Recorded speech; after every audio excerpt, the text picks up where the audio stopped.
কবরের আযাব কত কঠিন, সইতে আমি পারি না।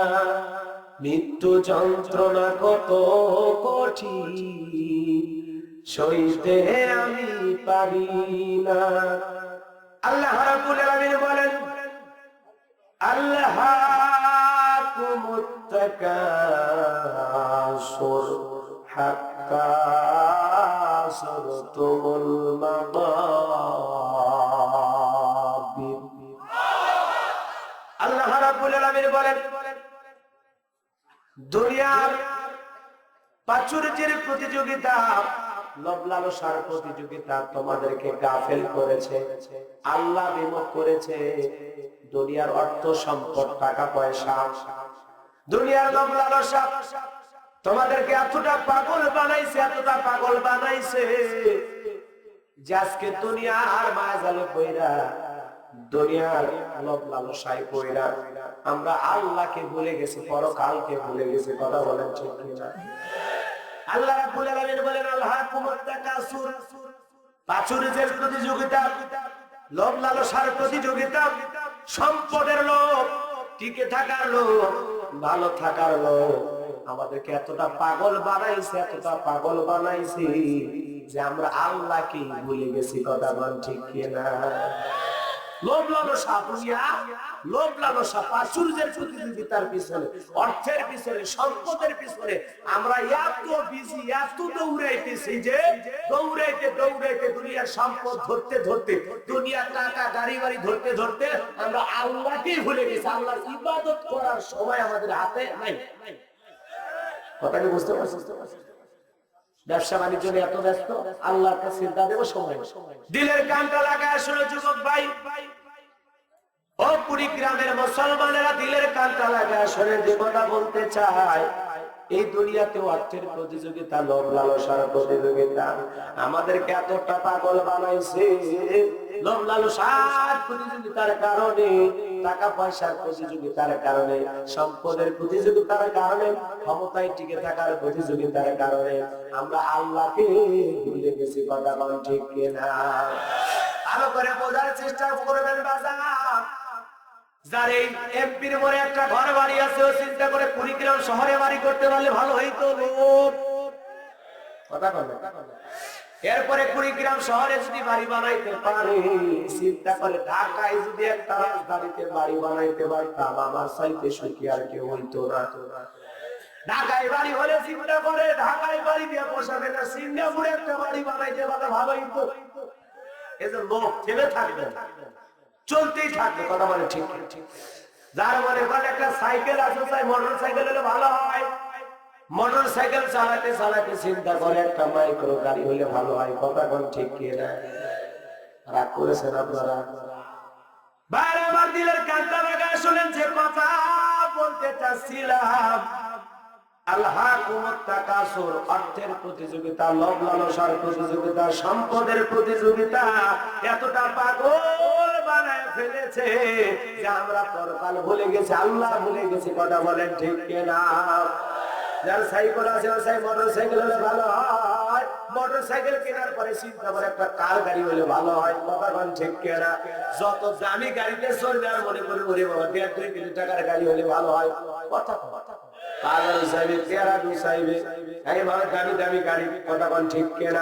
দিলের কান্তা লাগা শুনবেন বাজার। যে মেম্বার আছে তার চেয়ারম্যান হওয়ার স্বপ্ন, আবার চেয়ারম্যান হতে চাইলে মনে করি এমপি হলে ভালো হয়, আবার এমপি হওয়ার পরে চিন্তা করে প্রধানমন্ত্রী হলে ভালো হয়। কিন্তু আমার দেশে ওইটা সুযোগ নাই। মন্ত্রী পর্যন্ত শেষ, কেউ প্রধানমন্ত্রী হতে পারবে না। জন্মের পর থেকে দুজনকে দেখতেছি। কথা কোন ঠিক কিনা? আবার দুইটাই নারী। কথা কোন ঠিক? আমরা পুরুষ থাকিও নাই। হিসাব করে দেখলে আমরা দেশে ঘর জমাই। কথা কোন ঠিক কিনা? মন খারাপ করেছেন আপনারা?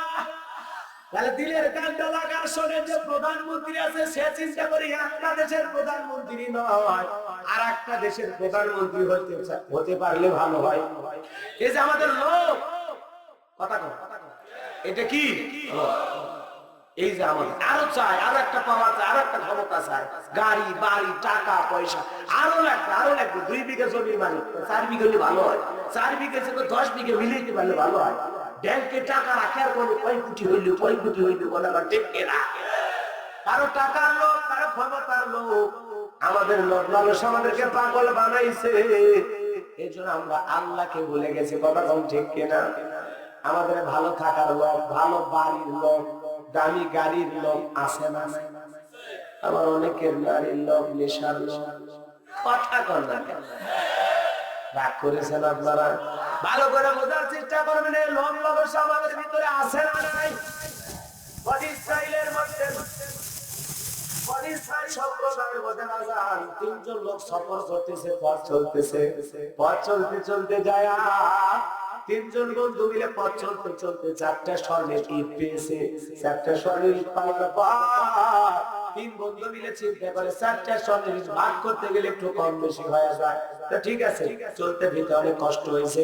একজন বন্ধুকে পাঠায় দেয়, বলে বন্ধু এই কিছু দিরহাম টাকা দিলাম, যাও দোকান থেকে হোটেল থেকে কিছু খাবার নিয়ে আসো। স্বর্ণের ইট পরে ভাগ করবো, আগে খাবার নিয়ে আসো। এইবার খাবার আনতে গেল। আরে 2 জন বন্ধু চিন্তা করলো, শোনো, ও খাবার নিতে গেছে আর আমরা 2 জনের জায়গায় বসে আছি। আমরা একটা পরিকল্পনা করে নেই, যেহেতু ইট 4টি, তোমার 2টা আমার 2টা, ভাগ করতে কোনো সমস্যা নাই, মাঝখানে ও ঝামেলা। ওরে যদি আমরা হত্যা করতে পারি তাহলে আমাদের 2 জনের 2টা করে স্বর্ণের কোনো টেনশন নাই। 2 বন্ধু পরিকল্পনা করার পর অপেক্ষায় থাকলো, ও আসলে ওরে হত্যা করবে। তাকে বোঝা গেছে। আবার যে হোটেলে খাবার নিতে গেল, সে চিন্তা করলো 4টা স্বর্ণের ইট কেমনে বন্ধুদের মাঝে ভাগাভাগি হবে। ওরা 2 জন যদি না থাকে 4টা স্বর্ণের ইট আমার হবে। এই কথা চিন্তা করে নিজে হোটেলে খাবার খাইলো। খাবার খাবার পরে বন্ধুদের 2 জনের সাথে আমি পারবো না, এদের কৌশল কইরা, ষড়যন্ত্র কইরা বন্ধুদের খাবারের মধ্যে বিষ মিশাইছে। কি মিশাইছে? বিষ মিশানো খাবার।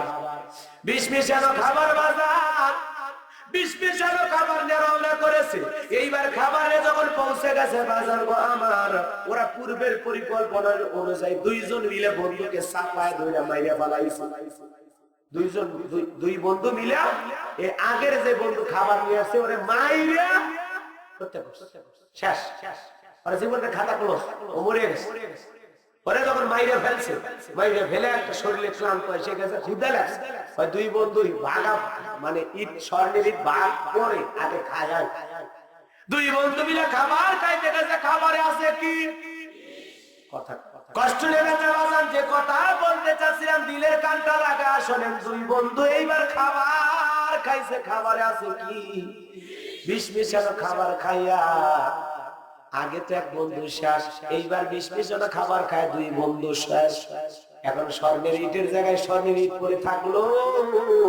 আর যারা দুনিয়ার লোক করে মারামারি করলো, হত্যা করলো, তারা দুনিয়া থেকে চলে গেল। এটাই হলো দুনিয়া।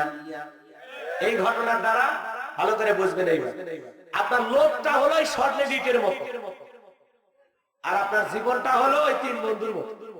কথা বল, সব রেখে ওরা যেরকম চলে গেল, কিছুই পাইলো না, ঠনঠনা ঠনঠন। আপনার আমার জীবনের অবস্থায় তাই। দামি বাড়ি বানাইছেন, ইতালিয়ান টাইলস দিয়া, রাজস্থানের পাথর দিয়া দামি বাড়ি বানাইছেন। আপনি কি চিন্তা করেছেন আপনার জীবনের শেষ গোসলটা কি দামি দিতে হবে? কথা বলেন না কেন বাবা? দিলের কানটা লাগা শুনবেন বাজার, লোভ লালসা কমায় দেন। আল্লাহ যাকে যতটুকু দিয়েছে যথেষ্ট, বাস, এনাফ। আর লাগবে না। আল্লাহ আপনার খাইতে পড়তে একটু সুবিধা দিয়েছে, আর লাগবে না। ছোটখাটো ব্যবসা বাণিজ্য করেন, আর লাগবে না। আল্লাহ যা দিয়েছে আলহামদুলিল্লাহ, অল্প পেয়ে শুকরিয়া আদায় করতে হবে। কার? লা ইন শাকারতুম লা আযিদান্নাকুম ওয়া লা ইন কাফারতুম ইন্না আযাবি লাশাদীদ। আল্লাহ ডেকে বলেন, যারা নিয়ামত পাওয়ার পরে শুকরিয়া আদায় করে, আমি আল্লাহ পাক তাদের নিয়ামতগুলোকে বাড়ায় দেই। আর যারা নিয়ামত পাওয়ার পরে না শুকরিয়া আদায় করে, আমি আল্লাহ পাক তাদের নিয়ামতগুলোকে ছেনায় দেই। তাদের জন্য কত আযাব, শাস্তির ব্যবস্থা রয়েছে। জোরে কোন নাউযুবিল্লাহ। এজন্য বাঁচানো তোমার দুনিয়ার লোভ লালসা কমায় দেয়। দুনিয়ার লোভ লালসা কমায় দেন। আল্লাহ আপনাকে যা দিয়েছেন, যতটুকু দিয়েছেন, আপনি সুস্থ আছেন, ভালো আছেন, আলহামদুলিল্লাহ, আমি সুখী মানুষ। কথা কোন ঠিক ঠিক? আপনার একটা টিনের বেড়াওয়ালা বাড়ি আছে, আলহামদুলিল্লাহ।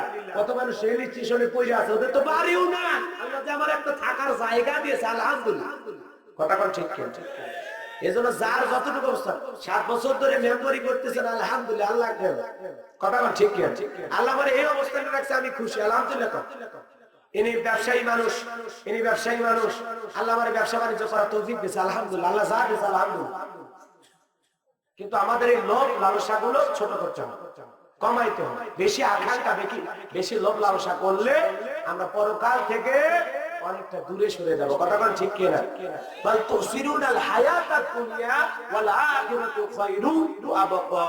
তোমরা দুনিয়ার জীবনকে প্রাধান্য দিচ্ছ, অথচ দুনিয়ার জিন্দেগি হলো ক্ষণস্থায়ী, আর আখিরাতের পরকালের জিন্দেগি হলো চিরস্থায়ী। কথা বলেন ঠিক কিনা? দিলের কানটা লাগায় শুনবেন বাজান, যে কথা বলতে চাচ্ছিলাম। তাহলে স্বর্ণের ইটের জায়গায় স্বর্ণের ইট করে থাকলো, বন্ধুর জায়গায় বন্ধু করে থাকলো। যাদের যাওয়া তাদের যাওয়াই লাগলো, আর যেগুলো জিনিস দুনিয়াতে থাকার সেগুলো থাইকে গেল। কথা কোন ঠিক কিনা? ভালো করে বোঝার চেষ্টা করবেন। এটাই হলো আপনার আমার জীবন। আপনি আমি যখন মারা যাবো বাজার, ওই মসজিদের মাইকে তখন এলান জারি হবে, কুল্লু নাফসিন যায়িকাতুল মাউত, প্রত্যেক প্রাণীকেই মৃত্যুর স্বাদ গ্রহণ করা লাগবে। আপনি আমি যেদিন মৃত্যুবরণ করব, আপনার আমার জীবনের প্রদীপ যেদিন নিভে যাবে, মসজিদের মাইকে যখন এলান জারি হবে, আত্মীয় স্বজন, পাড়া প্রতিবেশী, বন্ধু বান্ধব সবাই দেখতে আসবে। সেই দিন আপনার আমার মেয়ে কেঁদে বলবে বাবা নাই, ছেলে কেঁদে বলবে বাবা নাই, প্রিয়তমা স্ত্রী কেঁদে বলবে স্বামী নাই। আজ হোক কাল হোক আপনার আমার মৃত্যু হবে। বাজার আমার দেখে রঙিন পোশাক কইলা, সাদা 3 টুকরা কাপড়ের কাপড় পরাইয়া ওই অন্ধকার কবরে রেখে আসবে। কথা বলেন ঠিক কিনা? ওই কবরে যেতে হবে বাজার, ওই জীবনের শেষ গোসলটা করার জন্য ওই দামি ইতালিয়ান টাইসারা বিল্ডিং এ নেবে না, ওই দামি বাড়ির ভিতরে বাসার ভিতরে গোসল করায় দেবে না, বাহিরে বাহিরে নিয়ে আইসা বলা ময়দানে আপনাকে আমাকে উলঙ্গ করে গোসল করায় দেবে বাজার। দেখে নতুন পোশাক কইলা, সাদা 3 টুকরা কাপড়ের কাপড় পরায়া ওই অন্ধকার কবরে রেখে আসবে। এই কবর বড় কঠিন জায়গা, কবরকে দেখে ভয় করতে হবে বাজার। বিশ্বনবী স্ত্রী বাজার খাদিজাতুল কুবরা রাদিয়াল্লাহু তাআলা বড় ভয় করতেন কবরকে, বড় ভয় করতেন বাজার। নবীজি সার নামাজ পড়ার পরে বাড়ির ভিতরে প্রবেশ করলেন, আম্মাজান খাদিজার চোখের কোনায় পানি। বিশ্বনবী ডেকে বলে, খাদিজা তোমার চোখের ভিতরে পানি, ব্যাপার কি, মন খারাপ করেছো, কোন কারণে কি কষ্ট পেয়েছো? আম্মাজান খাদিজা ডেকে বলে, নবী গো, কয়েকদিন ধরে বারবার কেন যেন আমার মরণের কথা স্মরণ হয়, কবে চলে যাব আমি জানি না, আমি যাওয়ার আগে আপনার কাছে কিছু চাইবো, আপনি কি আমাকে দেবেন? নবী ডেকে বলে, খাদিজা তুমি আমার প্রিয়তমা স্ত্রী, তুমি চাইলে কেন আমি দেব না? অবশ্যই আমি দেব। কি তুমি চাইবা? যদি সাধ্যের ভিতরে হয় আমি বিশ্বনবী তোমার সব আশা পূরণ করে দেব। ডেকে বলে, নবী গো, আমি খাদিজা জীবনে সংসার করতে গিয়া, আপনার সাথে জীবন চালাইতে গিয়া কোনদিন গহনা চাই নাই, ভালো খাবার চাই নাই, ভালো পোশাক চাই নাই। আপনি যেভাবে রেখেছেন, যেভাবে পড়াইছেন, তাতেই আমি আল্লাহর শুকরিয়া আদায় করেছি, আলহামদুলিল্লাহ। জীবনে কোনদিন আপনার কাছে কিছু চাই নাই। রবি গো, এবার 3টা জিনিস আপনার কাছে চাইবো, আপনি আমার এই চাওয়াটা পূরণ করে দেবেন। এই কথা বলে আম্মাজান খাদিজা ডেকে বলে, নবী গো, আমার বারবার মৃত্যুর কথা স্মরণ হয়, এজন্য আমি আপনার কাছে 3টা জিনিস চাইবো। 1 নাম্বার হলো আমার মরণের পর আপনার এক মরণের জুব্বা দ্বারা আমার কাফনের কাপড় বানায়া দিবেন। সুবহানাল্লাহ। ওরবি 2 নাম্বার আপনি জানাজার নামাজ পড়াবেন।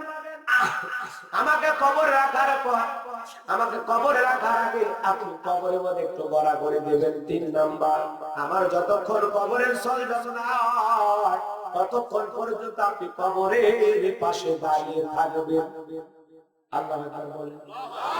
কষ্ট পাচ্ছেন আপনারা? নবীর স্ত্রী কবরকে দেখে কি ভয়, রাসূলের কাছে 3টা জিনিস চাইলেন। 1 নাম্বার জুব্বা, 2 নাম্বার জানাজা পড়াবেন, কবরে গড়াগড়ি দিবেন, 3 নাম্বার যতক্ষণ না কবরের সলজব হয় আপনি কবরের পাশে দাঁড়িয়ে থাকবেন। নবীর স্ত্রী যদি কবরে যাইতে ভয় করে, আমাদের ভয় নাই? কথা বলেন না কেন? বুঝতে পারছেন নাকি আপনি? মন খারাপ, ভালো করে বোঝার চেষ্টা করবেন বাজান, দিলের কানটা লাগা শুনবেন যে কথা বলতে চাচ্ছিলাম। আম্মাজান খাদিজা ইন্তেকাল করলেন, রাসূলুল্লাহ নিজের পরনের জুব্বা পরাইয়া আম্মাজান খাদিজার কাপড়ের কাপড় বানায়া দিলেন। এরপরে নবী জানাজার নামাজ পড়াইয়া কবরে শায়িত করে রাখলেন। কবরে রাখার পর সমস্ত সাহাবীরা দেখে বলে, নবী বাড়িতে যাবেন না? বলে, না, তোমরা যাও। আম্মাজান খাদিজার কবরের পাশে আখিরি পয়গম্বর দাঁড়িয়ে থাকলেন। ভালো করে দিলের কান লাগায় শুনবেন বাজার, অনেকটা সময় হয়ে যায়, ফেরেশতারা আসে না। আল্লাহ আসমান থেকে বলে, জিবরাইল আর করিস না দেরি, নবীজিকে জানায় দাও তাড়াতাড়ি। এইবারে জিবরাইল এসে বলে, নবী গো, কেন আপনি খাদিজার কবরের পাশে দাঁড়িয়ে আছেন? বিশ্ব নবী দেখে বলে, জিবরাইল, আমার খাদিজার কাছে আমি ওয়াদা দিয়েছি, যতক্ষণ না কবরের সলজত না হয় ততক্ষণ আমি কবরের পাশে দাঁড়িয়ে থাকবো। কারণ খাদিজা আমাকে বলেছে, নবী গো, কবরের সলজত কিভাবে দেওয়া লাগে, ফেরেশতারা কি প্রশ্ন করবে আমি তো জানি না, তাদের ভাষা আমি বুঝবো না, আপনি ভালো বুঝবেন, এজন্য আপনাকে আমি এই দায়িত্ব দিয়ে গেলাম। এই কথা বলে যখন নবীজি দাঁড়িয়ে থাকলেন, জিবরাইল ডেকে বলে, নবী গো, আর কবরের পাশে দাঁড়িয়ে থাকা লাগবে না, আপনি বাড়িতে যান। যেদিন খাদিজা কবরের সলজতের ভয়ে চোখের পানি ছেড়ে দিয়ে কেঁদেছে আসমানের মালিক আল্লাহ, সেই দিন খাদিজার কবরের সলজত কবুল করেছে। সুবহানাল্লাহ। তাহলে নবীর স্ত্রী কবরের সলজতের ভয় করেছেন বাজার, আসমানের মালিক আল্লাহ নিজে আম্মাজান খাদিজার কবরের সলজত দিয়েছেন। তাহলে বলেন তো, সেই আমল করে আমাদের কবরের ভয় করা দরকার আছে না নাই? নবীর সাহাবী ওসমান কবর দেখলে শিশু বাচ্চার মতো চোখের পানি ছেড়ে দিয়ে কাঁদতেন। অন্যান্য সাহাবীরা দেখে বলে, ভাই ওসমান, আপনি কেন কান্নাকাটি করেন? হযরত ওসমান দেখে বলেন, কবর হলো মানুষের জীবনের প্রথম ঘাঁটি, প্রথম স্টেশন, প্রথম মঞ্জিল। কবরে তিনটা প্রশ্ন করা হবে, কেউ যদি তিনটা প্রশ্নের সঠিক সলজত দিতে পারে, সঠিক উত্তর দিতে পারে, আর মিজান ফজিলাতে কোনো টেনশন নাই। কিন্তু কবরে যদি একবার ধরা খেয়ে যায়, তিনটা প্রশ্নের উত্তর না দিতে পারে, তার বাঁচার কোনো উপায় নাই। এজন্য বিশ্বনবী বলেন, ক্বালা রাসূলুল্লাহ সাল্লাল্লাহু আলাইহি ওয়াসাল্লাম, ইন্নামাল কুবুরু রাওযাতুম মিন রিয়াদিল জান্নাহ আও হুফরাতুম মিন হুফারিন নার। রাওয়াহ তিরমিজি। নবীজি দেখে বলেন, যে ব্যক্তির আমল ভালো, মৃত্যুর সঙ্গে সঙ্গে আল্লাহ পাক তার কবরটাকে জান্নাতের বাগান বানায় দিবেন। বলেন সুবহানাল্লাহ। কষ্ট পাচ্ছেন আপনারা? যার আমল ভালো তার কবর কিসের বাগান? আরো জোরে, জান্নাতের বাগান। আমল ভালো হলে আল্লাহ কবর জান্নাতের বাগান বানায় দেবে বাজার। আজ থেকে কয়েক বছর আগের কথা, যখন মুসলমান ভারতে অনেক কম ছিল, একটা বস্তি এলাকার মধ্যে মাত্র কয়েকজন মুসলমান বসবাস করত। একজন বৃদ্ধ মুসলমান মারা গেল। ওই এলাকায় বড় আলেম ছিল না। সবাই চিন্তা করলে মুসলমানের দাফন কাফন কেমনে হবে, কিভাবে জানাজা পড়াইতে হয় তারা জানতো না, বুঝতো না। অনেক বছর আগের কথা, ভালো করে বুঝবেন বাজান। এইবার সবাই চিন্তায় পড়ে গেল, কেমনে কি করে যায়। চতুর্দিকে লোক যার পাঠায় দেওয়া হলো, কে জানে না নামাজ পড়াবে, আলেম পাওয়া যায় না। সবাই চিন্তা করলো, না না, অন্তত লাশটাকে আমরা গোসল করায় দিই। সবাই মিলে লাশটাকে গোসল করায় দিয়া সিদ্ধান্ত নিল, শোনো, আমরা যে রাস্তার ঘাট দিয়ে যাই ওখানে তো আমাদের কবরস্থান, ওখানে লাশ নিয়ে আমরা দাঁড়িয়ে থাকবো। যদি কোন আলেম বান্দা পায়, তারে ধইরা রাস্তার মধ্যে জানাজার নামাজ পড়ে করে কবরে রাইখে দেব।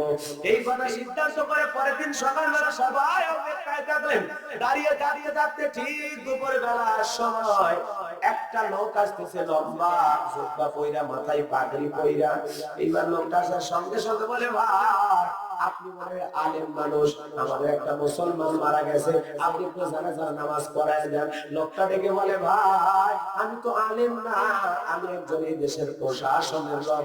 ডেকে বলে ভাই না না, আপনি যদি শিক্ষিত মানুষ, কিভাবে কবরে লাশ দাফন করা লাগে, কিভাবে জানাজার নামাজ পড়া বলে কোনো কিছুই আমরা জানি না।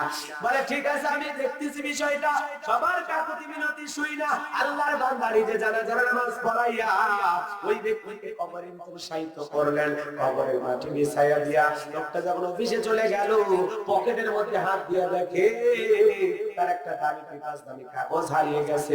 আল্লাহর বান্দা তখন কবর পর্যন্ত চলে এসে খোঁজাখুঁজি করলো, পাইল না। যখন তখন ওই গ্রামের লোকদেরকে ডেকে বলে ভাই আপনাদের উপকার করতে আসে আমার জীবনের বড় ক্ষতি হয়ে গেছে, তাড়াতাড়ি করে আসেন কবর খনন করলেন।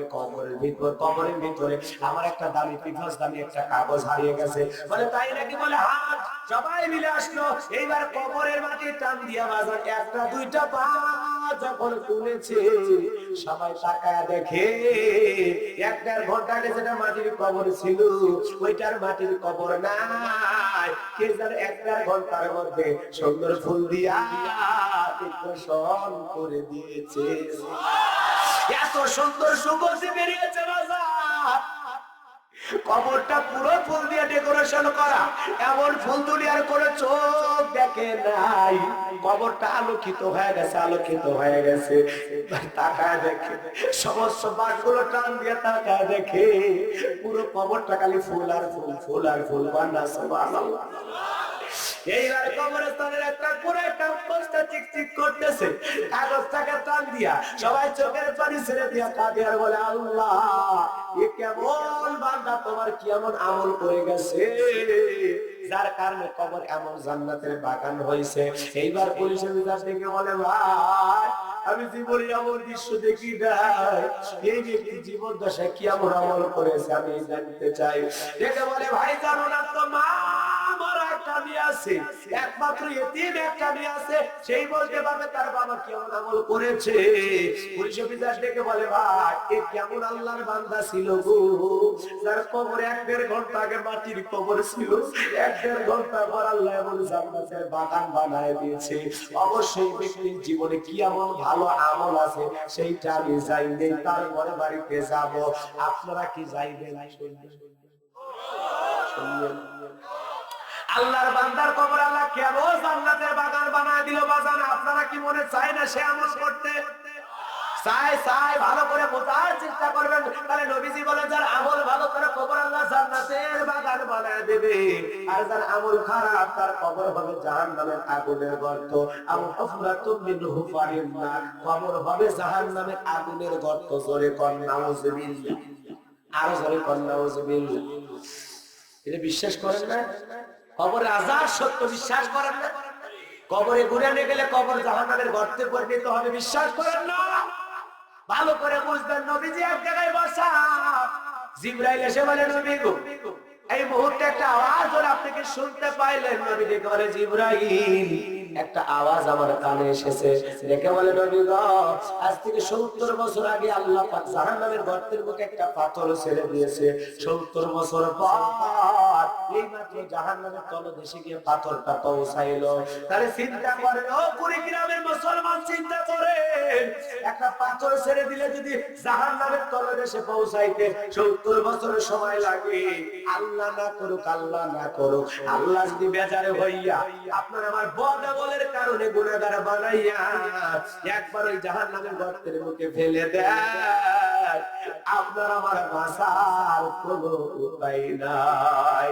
আল্লাহ বলেন ইন্না জাহান্নামা কানাত মিরসাদা লিত্তাগিনা মাআবা লাবিসিনা ফিহা আহকাবা। আল্লাহ বলেন ইন্না জাহান্নামা কানাত মিরসাদা লিত্তাগিনা মাআবা লাবিসিনা ফিহা আহকাবা। আল্লাহ বলেন নিশ্চয়ই জাহান্নামে একটা উৎপেদ রয়েছে, নিশ্চয়ই জাহান্নামে একটা ফাঁদের নাম, ফাঁদের নাম জাহান্নাম। উৎপেদ রয়েছে আল্লাহর অবাধ্য নাফরমান বেঈমান বান্দাদের ধরার জন্য কুলসিরাতের কিনারায় জাহান্নাম পেতে রয়েছে বাজান। কারো হাত কাটবে, কারো পা কাটবে, কেটে কেটে নিচে পড়ে যাবে। আর যারা আল্লাহর নেককার বান্দা, আল্লাহর পছন্দের বান্দা, বিদ্যুতের গতিতে সেই কঠিন পথ পাড়ি দিবে। সুবহানাল্লাহ। এজন্য আল্লাহ বলেন ইন্না জাহান্নামা কানাত মিরসাদা, নিশ্চয় জাহান্নাম পেতে রয়েছে লিত্তাগিনা মাবা। এটা হলো অপরাধীদের আবাসস্থল, জাহান্নামীদের থাকার জায়গা। এরপরে আমার আল্লাহ রাব্বুল আলামিন বলেন, কত সুন্দর কথা বাজার আমার। অনেকে আমরা মন খারাপ করেছেন, লাবিসিনা ফিহা আহকাবা, এখানে তারা যুগের পর যুগ থাকবে, কত বছর থাকবে আর সঠিক জ্ঞান কার কাছে? আরো জোরে। এটা হলো অপরাধীদের থাকার আবাসস্থল, সেখানে তারা যুগের পর যুগ থাকবে বাজার বাবা। ওই জাহান্নামের আগুন বড় কঠিন। যুবক ভাই ভালো করে দিলের কানটা লাগায় শুনে যাও, দুনিয়াতেও আগুন আছে, জাহান্নামের ভিতরে আগুন আছে, কিন্তু দুনিয়ার আগুনের মতো জাহান্নামের আগুন নয়। এই যুবক যে কথা বলতে চায়, দিলের কানটা লাগায় শুনে যাও, দুনিয়ার আগুনের চাইতে জাহান্নামের আগুনের স্পিরিট হলো 70 গুণ বেশি। কয় গুণ? আরো জোরে কোন কয় গুণ? আমার ভাইয়েরা, সামান্য সূর্যের তাপ আমরা সহ্য করতে পারি না। দুনিয়ার এই আগুনে যারা জ্বলছে গেছে, বাতি উঠিতে যারা ভর্তি হয়ে যাবে, ওদেরকে জিজ্ঞাসা করেন আগুনে জ্বলার যন্ত্রণা কত, আগুনে পোড়ার যন্ত্রণা কত। যারা আগুনে পুড়ে মরে যায় তারা বলে আগুনে পোড়ার যন্ত্রণা কত। কথা কোন ঠিক কিনা? হযরত আবু হুরায়রা রাদিয়াল্লাহু তাআলা বলেন, আল্লাহ পাক জাহান্নামের আগুনকে 1000 বছর জ্বালায়া, জাহান্নামের আগুনের কালার ছিল শ্বেত বর্ণ, সাদা কালার। এরপরে আল্লাহ পাক আবার 1000 বছর জ্বালায়া জাহান্নামের আগুনের কালার হয়ে গেছে লাল বর্ণ। আবার 1000 বছর জ্বালায়া জাহান্নামের আগুন হয়ে গেছে অন্ধকার রাত্রির মতো কালো। ওই জাহান্নামের আগুনে যারা যাবে বাজার, ইয়াউমা তুকাল্লাবু ওয়াজুহুম ফিন-নার, জাহান্নামের আগুন দিয়া মানুষের চেহারাগুলোকে ওলটপালট করে পুড়িয়ে ফেলা হবে। ওই জাহান্নামের আগুনে মানুষ জ্বলতে জ্বলতে জ্বলতে জ্বলতে পুড়তে পুড়তে তাদের দেহ হয়ে যাবে কয়লার মতো কালো। জাহান্নামের আগুনের যন্ত্রণা সহ্য করতে করতে তৃষ্ণায় বুকটা ফেটে যাবে, প্রচন্ড ক্ষুধা লাগবে। জাহান্নামীরা তখন কেঁদে কেঁদে বলবে, আল্লাহ খাবার খাইতে দাও, খাবার খাইতে দাও। আল্লাহ রাব্বুল আলামিনের হুকুমে ফেরেশতা তখন জাহান্নামীদেরকে খাইতে দেবে কাঁটাযুক্ত ফল, সেই ফলের নাম হলো যাক্কুম। ওই কাঁটাযুক্ত ফল যখন জাহান্নামীরা খাইবে, জাহান্নামীদের গলার মাঝে আটকে যাবে, ভিতরে যাবে না, বাইরে আসবে না। জাহান্নামীরা তখন চোখের পানি ছেড়ে দিয়ে বলবে, আল্লাহ এ কেমন ফল খাওয়াইতে দিলা মালিক, ভিতরেও যায় না, বাইরেও আসে না, যন্ত্রণা সহ্য করতে পারি না, পারি না। জাহান্নামীরা যখন বারবার কেঁদে কেঁদে বলবে, আল্লাহ আর সহ্য হয় না, আর সহ্য হয় না, তখন জাহান্নামীদের হঠাৎ দুনিয়ার কথা মনে পড়ে যাবে, গলায় কিছু আটকে গেলে পানি খাইলে ভালো হয়। তখন জাহান্নামীরা কেঁদে কেঁদে বলবে, আল্লাহ পানি দাও, পানি দাও। তারা পানি পানি বলে চিৎকার মারবে। বাজার বাবার জাহান্নামীরা যখন পানি পানি বলে চিৎকার মারবে, আল্লাহ রাব্বুল আলামিন তখন ফেরেশতাদেরকে অর্ডার দেবে, লা ইয়াযুকুনা ফিহা বারদাও ওয়ালা শারাবা ইল্লা হাবিবাও ওয়া ওয়াসাকা। তাদের জন্য মিনারেল ওয়াটার পানি থাকবে না, ঠান্ডা পানি থাকবে না, এমন কোন পানি জাহান্নামীদেরকে পান করাইতে দেওয়া হবে না। সেই পানিটা খাওয়ার পরে জাহান্নামী একটু আনন্দ পেতে পারে, তৃপ্তি পেতে পারে, তার যন্ত্রণা নিতে পারে, কষ্ট কম হতে পারে, বুকের জ্বালা মিঠে যেতে পারে, এমন পানি তাদেরকে দেওয়া হবে না। লা ইয়াযুকুনা ফিহা বারদাও ওয়ালা শারাবা, এমন কোন ঠান্ডা মিনারেল ওয়াটার পানির ব্যবস্থা থাকবে না। সেই পানিটা পান করার পর জাহান্নামী তার তৃষ্ণা মিটাইতে পারে। কেমন পানি থাকবে? ইল্লা হামিমা ওয়া গাসসাকা, ফুটান্ত পানি, গরম পানি, যা বুঝবে তো কিছুই নয়। ওই ফুটান্ত গরম পানি যখন জাহান্নামীদেরকে দেবে বাজার, ওই পানিগুলো জাহান্নামীর চেহারা ধরলে চেহারা ভাঁজ হয়ে যাবে। ওই গরম উত্তপ্ত পানি যখন জাহান্নামীরা পান করবে, জাহান্নামীদের লারি ভুঁড়ি গুলো গলে যাবে। জোরে কথা বলুন। খারাপ লাগতেছে? জাহান্নামের শাস্তি নাই, মানায় বলতেছি। জাহান্নামের 1 ইঞ্চি জায়গা ফাঁকা নাই যার মধ্যে আগুন। জাহান্নামের সর্বনিম্ন শাস্তি যদি কাউকে দেয় আল্লাহ, 2 পায়ের তালের নিচে 2টা আগুনের আঙ্গার থাকে। এই আগুনের আঙ্গার থাকার কারণে জাহান্নামের দেহের কোথাও আগুন থাকবে না, শুধুমাত্র পায়ের তালের নিচে আঙ্গার থাকবে। এই আঙ্গার, আগুনের আঙ্গার থাকার কারণে জাহান্নামের এই যন্ত্রণা মাথার মগজ টকবক করে গলে গলে নাক মুখ দিয়ে বের হবে। নাউজুবিল্লাহ। কত কঠিন জাহান্নাম আপনি আমি কল্পনা করতে পারবেন। এই জন্য জাহান্নাম থেকে বাঁচতে হলে আমাদের আমল করা লাগে। কথা বল ঠিক ঠিক। ইয়াউমা তুকাল্লাবু ওজুহুহুম ফিন-নার, সেদিন অগ্নি দিয়া মানুষের চেহারাগুলো উলট পালট করে পুড়িয়ে ফেলবে। এই সুন্দর চেহারা জাহান্নামের আগুনে জ্বালাতে চান? তারা বলবে ইয়াকুলুনা ইয়া লাইতানা আতা'না আল্লাহ ওয়া আতা'না রাসূলা। হায় আফসোস, আমরা যদি দুনিয়াতে আল্লাহ মানতাম, আল্লাহকে মানতাম, রাসূলকে মানতাম, আল্লাহর বিধান মানতাম, রাসূলের সুন্নাহ মানতাম, আল্লাহর আনুগত্য করতাম, রাসূলের আনুগত্য করতাম, তাহলে আমাদেরকে এইভাবে জাহান্নামের আগুনে জ্বলা লাগতো কেন? লোক কেন জাহান্নামের আগুনে জ্বলবে? এক একটা জাহান্নামীদের জন্য এক এক ধরনের অপরাধ। কথা বল ঠিক ঠিক। এখানে তারা বলবে ক্বালু রাব্বানা ইন্না আতা'না সাদাতানা ওয়া কুবরানা ফাআদাল্লুনা সাবিলা। হে আমাদের রব, আমরা দুনিয়াতে নেতাদের কথা শুনেছিলাম, বড়দের কথা শুনেছিলাম, তারা আমাদেরকে পথভ্রষ্ট করে এমন এক জালেম, বেঈমান, নাফরমান নেতার পিছনে গোলামি করছি যে আমাদেরকে জাহান্নামের পথের সাথে পরিচয় করা হয়েছে, যে আমাদেরকে পিস্তল তুলে দিয়েছে, অবৈধ জায়গা জমি দখল করা শিখেছে, চাঁদাবাজি, টেন্ডারবাজি শিখেছে, খুন ধর্ষণ শিখেছে।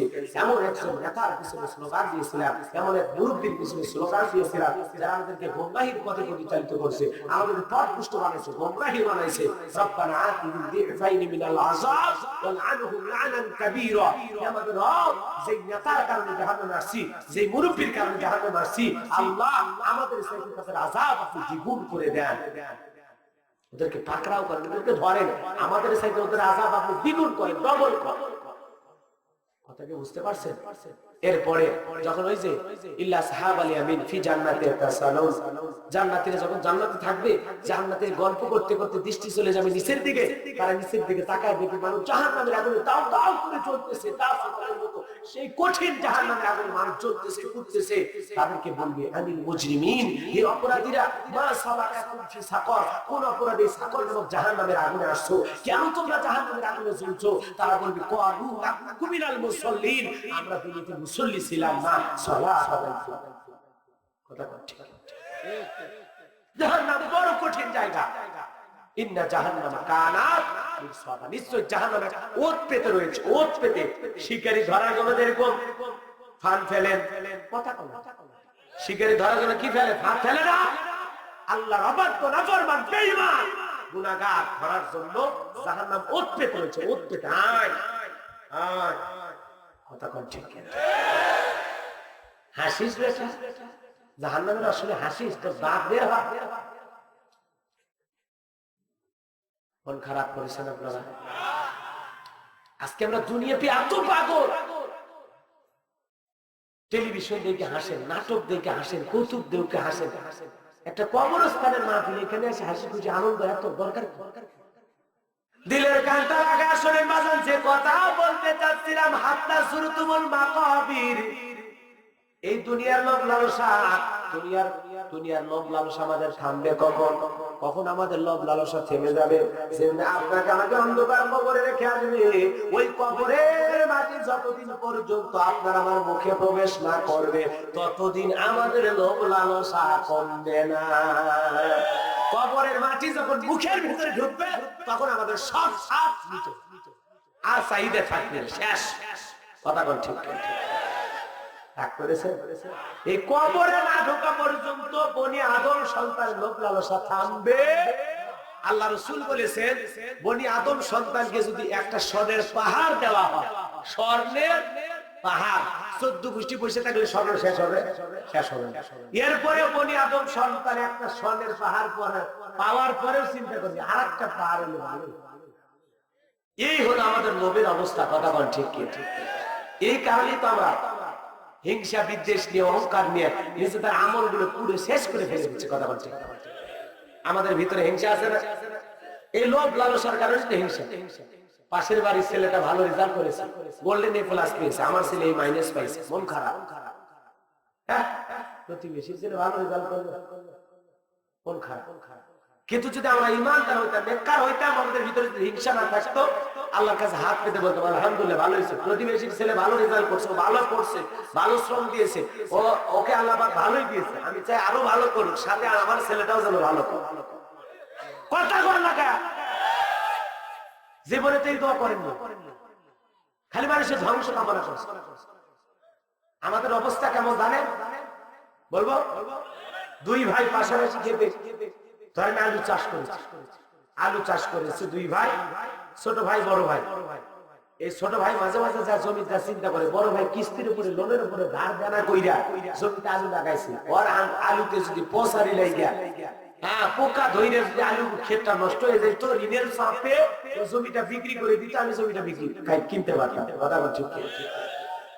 আর যদি সত্যিকারে মনের ভিতরে হিংসা না থাকতো, সে আল্লাহর কাছে বলতো আল্লাহ আমার ভাই আর আমি একসাথে জমি লাগাই, তাহলে আমার শতকে যদি 2 মণ আলু দিও, আমার বড় ভাইয়ের শতকে 3 মণ আলু দিও, আমার সাথে আমার বড় ভাইকে তুমি বেশি দাও। কথা ঠিক কিনা?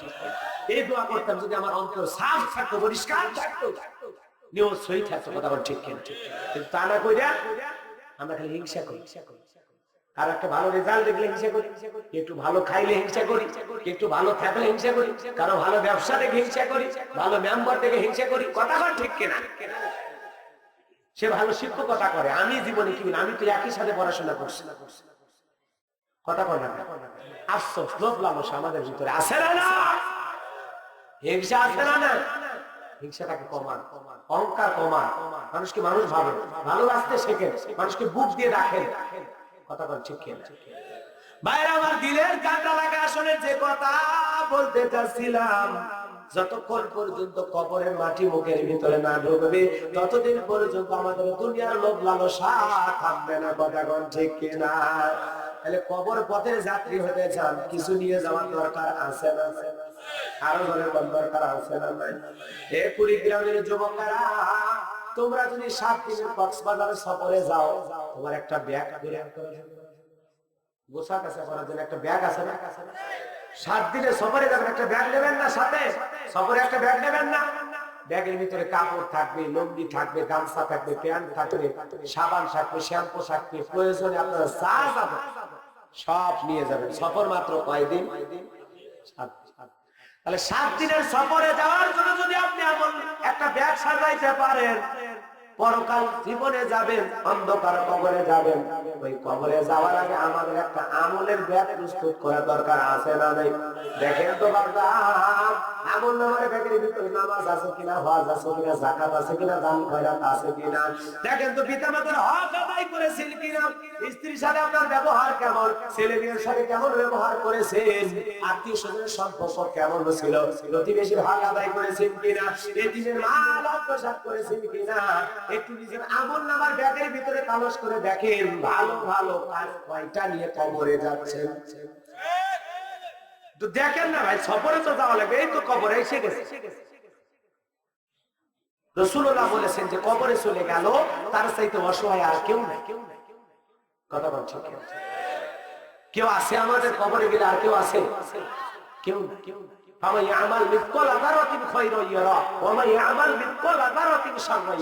যদি কি অনু পরিমাণ জাররা পরিমাণ যে কামল করে থাকে, আল্লাহ সেইটাও তার আমল নামায় উপস্থাপন করবে, সেইটাও আল্লাহ তাকে দেবে। আবার জাররা পরিমাণ, অনু পরিমাণ যদি কেউ গুনাহ করে থাকে, আর এই গুনাহ নিয়ে যারা অন্তত কবরে যাবে, কবরের মাটি তাদেরকে সাফ দেবে। কথা বলছে, আর এই কবরের মাটি যেদিন চাপ দেবে বাজার, এক পাথরের হাড় অন্য পাথরে ঢুকে যাবে, মানুষ অস্থির হয়ে যাবে, যন্ত্রণায় চিৎকার মেরে বলবে আল্লাহ আর একটা বার দুনিয়াতে পাঠাও। এইবার দুনিয়াতে আসার, দুনিয়াতে গেলে আল্লাহ ভালো ভালো আমল করব, কোনদিন তোমারে ভুলে যাব না। কবরের যন্ত্রণা বড় কঠিন বাজার। কবরে যারা গুনে নিয়ে যাবে, ওই কবরের ভিতরে এমন ফেরেশতা হাতুড়ি নিয়ে আছে, যেই ফেরেশতা চোখে দেখে না, কানে শোনে না, এত জোরে হাতুড়ি দিয়ে বাড়ি মারবে, আপনার মাথা চূর্ণ বিচূর্ণ হয়ে যাবে, আবার হাতুড়ি তোলা মাত্র আবার মাথা তৈরি হয়ে যাবে, আবার আঘাত করবে, আবার চূর্ণ বিচূর্ণ হয়ে যাবে। বিষাক্ত সাপ একবার যদি সবল বাড়ে পা থেকে মাথা পর্যন্ত বিষের যন্ত্রণায় চলে যাবে, ছটফট করবে। এই জন্য লোকটা রেখে বলবে, আল্লাহ আর একবার দুনিয়াতে বাঁচাও, এইবার এর আমি ভালো আমল করে আসবো, নেক আমল করে আসবো, তোমার গোলামি তোমার ইবাদত করে আসবো, আর কোন গুনাহের কাজ অন্যায় করবো না। বলেন তো কবরে যতই কান্নাকাটি করো, কবর থেকে ফিরে আসার কি দ্বিতীয়বার সুযোগ আছে? জোরে বলেন আছে। কবর বড় কঠিন জায়গা, কথা বল, কবর বড় কঠিন জায়গা। শোনেন নাই, কবরের রাজা কত কঠিন, সইতে আমি পারি না, মৃত্যু যন্ত্রণা কত কঠিন, সইতে আমি পারি না। ও গো দয়াময় হে রহিম, চাই যে তোমার কাছে করুণা, কবরের রাজা কত কঠিন, সইতে আমি পারি না, মৃত্যু যন্ত্রণা কত কঠিন, সইতে আমি পারিব না। মসজিদের ওই খাটনি খানা আসবে সবার তরে সবার জানা, মসজিদের ওই পালকি খানা আসবে সবার তরে সবার জানা, বড়ই পাতার গরম পানি গোসল দিবে সবখানা, গোসল শেষে সাদা কাফনে চির বিদায় দিবে মনা, গোসল শেষে সাদা কাফনে চির বিদায় দিবে মনা। মনকার নাকি আসবে কাছে সওয়াল করিতে আমার পাশে, মনকার নাকি আসবে কাছে সওয়াল করিতে আমার পাশে, সেই সওয়ালের সঠিক জবাব আমাকে ভুলে দিও না।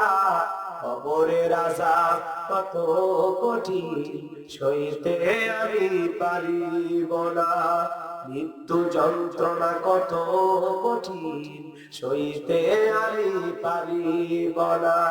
হে শেষ বিচারের অধিপতি, এই পাপীর শুধু এই মিনতি, শেষ বিচারের ক্ষণেও তুমি আমাকে ভুলে যেও না, সব অপরাধ ক্ষমা করে জান্নাতে করে দিও ঠিকানা। জোরে করে আমিন, আরো চিল্লাবে।